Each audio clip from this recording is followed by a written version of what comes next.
Yan, hello po. Magandang umaga, magandang gabi, no? Nasa panig man tayo ng mundo. Ayan, sana po ay nasa maayos kayong kalagayan sa pagpapanood ng bagong video natin ngayong gabing ito, no? Gabi, umaga po pala. Okay po. At ngayon po ay Miyerkules na 17 ng December, no? Umaga po ngayon ha, pasensya na kayo. Ito na, lutang na naman, siyempre po, no? Kakatapos na ng ating trabaho.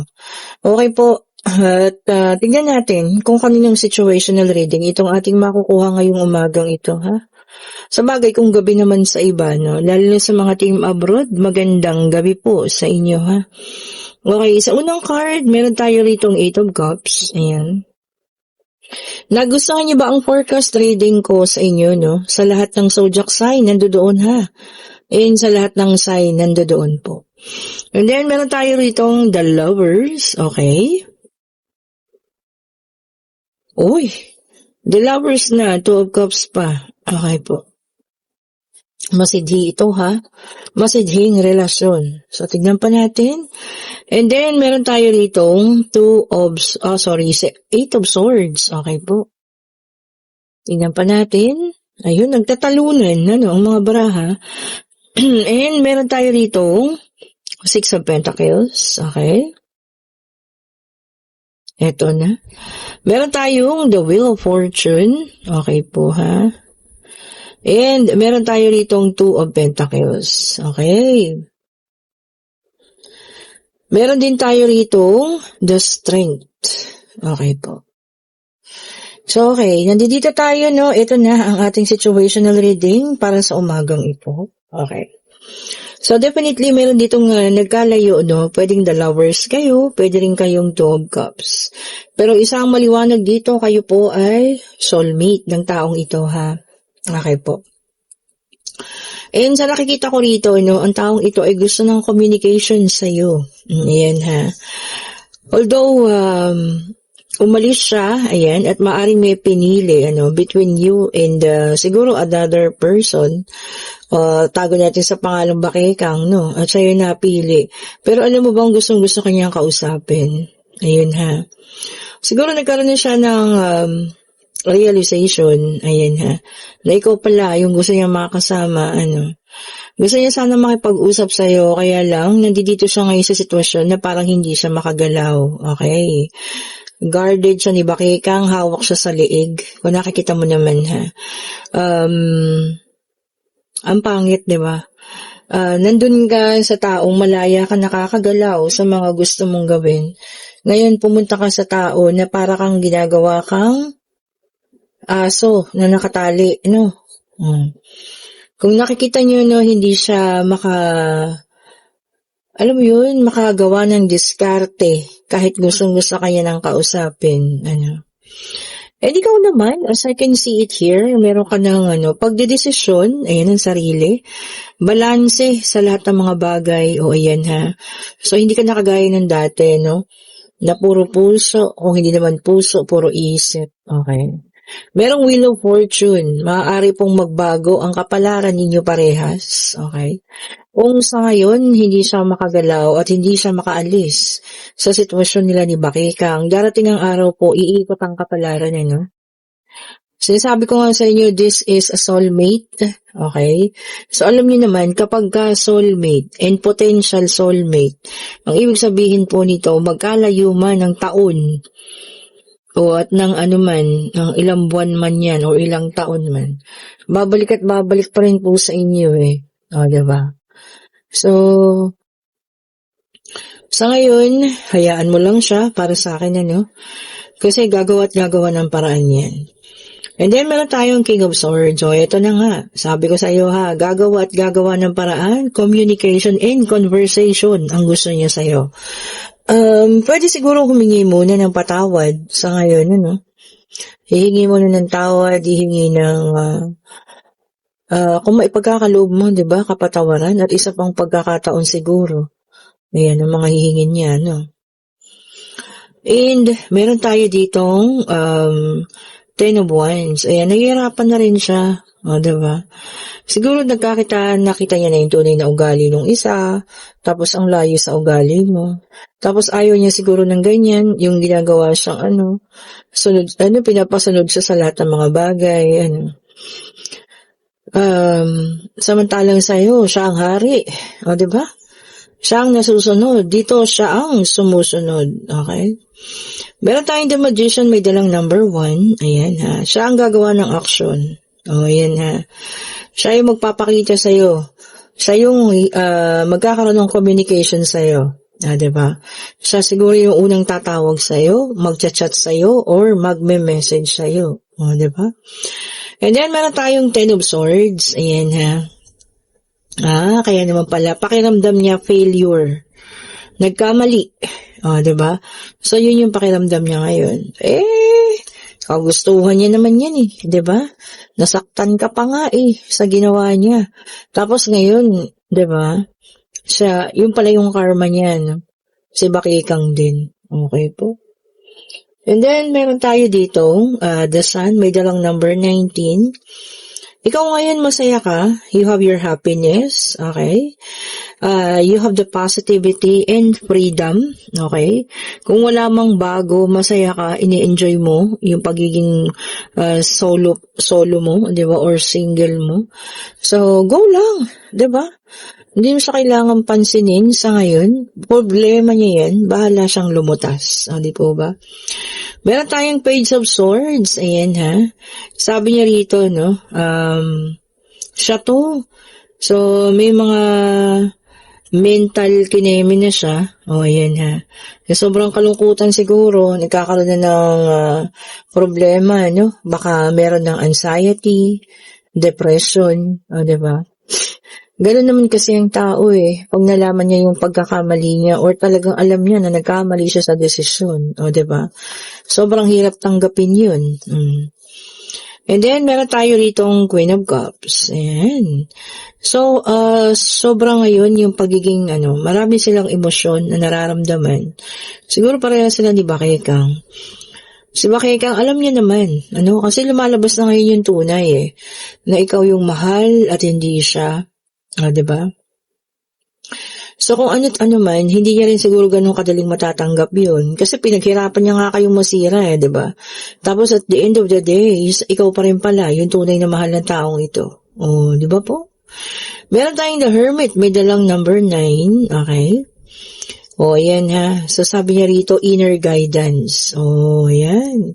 So, nagsisik ka na ng guidance ngayon. Pwede sa mga elderly, matatanda, pwede din sa pare, pwede din sa mga pastor, or yan, Yung mga taong talaga makakatulong sa'yo, for a good decision. Okay po. And meron tayong 19 na numero. Mayroong 1 at 9. So, kung nakikita nyo, baka 19 ang lalabas ngayon. So, tayaan nyo nga, di ba? Sayang naman, ang dalawang numero ito, 1919. Diba? Or 1919. Kasi parang naulit lang siya. Napaka, tawag dito, pambihira. Diba? Napaka pambihira. Okay, so tingnan na natin sa isang deck of cards. Ayan. Ito para sa iba naman.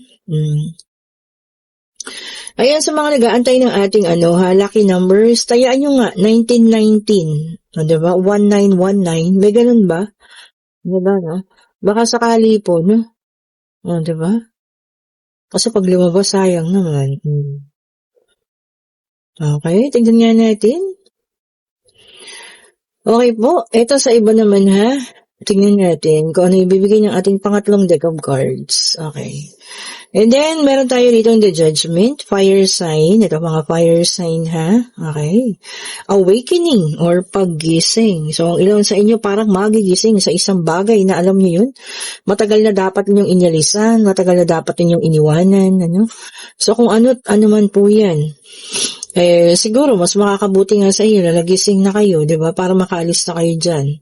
And then, meron tayong the Temperance, a fire sign ulit ito, no? Aries, Leo, and Sagittarius. Okay.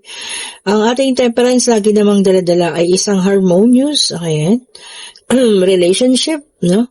Ibig sabihin, maayos lang, maganda ang relasyon, di ba? Walang problema. So, ayan po ha, kung kanino man. ang relasyong iyon. Sana stay na lagi na lang na ganun, ano, yung wala kayong problema at maging maayos lang po. Oh, 'di ba? Ayun, tumalon-talon.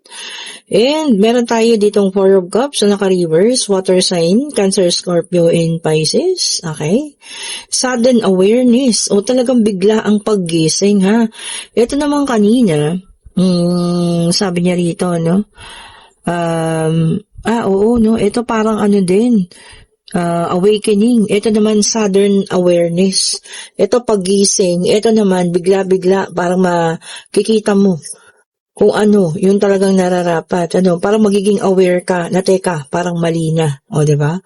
So, sudden awareness po. Parang paggising din siya. Kung para kanino man ha. At magigising na kayo, maaring sa katotohanan o kung saan man yan. Ano? Kagaya nung nasa situational reading, nagising na sa katotohanan, kaso hirap siya ngayon, o diba? And then, meron tayong Four of Swords, air sign, okay? Air sign ulit. Air sign ito, Gemini, Libra, and Aquarius, okay? Naka-reverse ang ating Four of Swords. Ayan ha. Sabi niya rito, no, stress, ayan, and loneliness. Oh, kakibat nung stress na yun, yung pagiging malungkutin mo. Bakit kaya, no? Minsan talagang magkasabay silang naglalabas. Na-stress ka and at the same time, nalulungkot ka. Oh, di ba? So, ayan, tignan pa natin. Okay, and meron tayo ritong Eight of Pentacles, Earth sign ulit. Ayan ha. So, anong meron tayo? Fire, water, air, and earth. So, kompleto na po. Lumabas na lahat ng zodiac sign. Ang mga earth sign naman ay Taurus, Virgo, and Capricorn. Ayan, diligence, pagsisipag. No, talagang alam mo yun? Sa ngayon talaga, para maging maayos tayo, sipag, tiyaga, panalangin, ang kailangan natin ha, para maging maayos ang ating pamumuhay po. Yun lang talaga. And then the moon, meron tayong water sign, and syempre pagiging mabuting tao, di ba? The moon, water sign naman ito, no? Sabi niyo rito, may mga panaginip. Ayan. Kung sino naman sa inyo mga nananaginip po, pwedeng ito ay may mga ibig sabihin daw po. Ayan, ano. So, search nyo na lang para makita nyo kung ano yung mga ibig sabihin. Nakikita naman yun sa Google, no? Yan, nanaginip kayo palagi ng tubig, o, di ba? So, tingnan nyo na lang po kung anong ibig sabihin nun at yun na yung maging gabay ninyo, o, di ba? Para malaman nyo kung bakit lagi nyo itong napapanaginipan. And then, Page of Swords, air sign, Gemini, Libra, and Aquarius. Okay? Sabi niya rito, no? Meron kayong mga panibagong balita, ayan, at kaalaman, knowledge daw, na malalaman po, ayan. Baka tuturuan kayo, may training para matuto kayo sa panibagong kaalaman. Basta po maikabubuti ninyo, no, ikakaayos ng buhay. Bakit naman hindi, diba? Kailangan nating matuto pa minsan-minsan. And then, Five of Swords, ayan, naka-reverse ang ating Five of Swords, no? And ito nga, no, regret and disappointment, yan. So, for some of us, merong mga regrets, no? Merong mga disappointment sa buhay, ayan ha. Merong mga panghihinayang, okay po. Kung ano man yan, mga pinanghihinayangan natin, lalo na't kung tapos naman na, let go nyo na po. Kasi pagka kayo po ay lagi pang nandiyan sa mga ganyang pangyayari, hindi po kayo, alam niyo yun, makamove on, diba? So, i-let go nyo na kung ano man yung mga pangyayari niyan para makapag-umpisa na kayo ng panibago, ha? Okay po. And pwede na kayo magtanong pag-ibig, financial, pangyayari, kung ano man ang nais niyong itanong. Ayan po. At hingin natin ang sagot. Divine Universe, ibigay mo po sa amin ang kasagutan. Ano? Isa lang, ito na. Dumulo siya. And maaari po ang sagot. Okay po. At yung iba talaga sa inyo, no? Ang pinili na po ay pagiging kalmado. So, kung umalis na kayo sa sitwasyon na nakagugulo sa inyo, para sa akin, very good po yan, ha?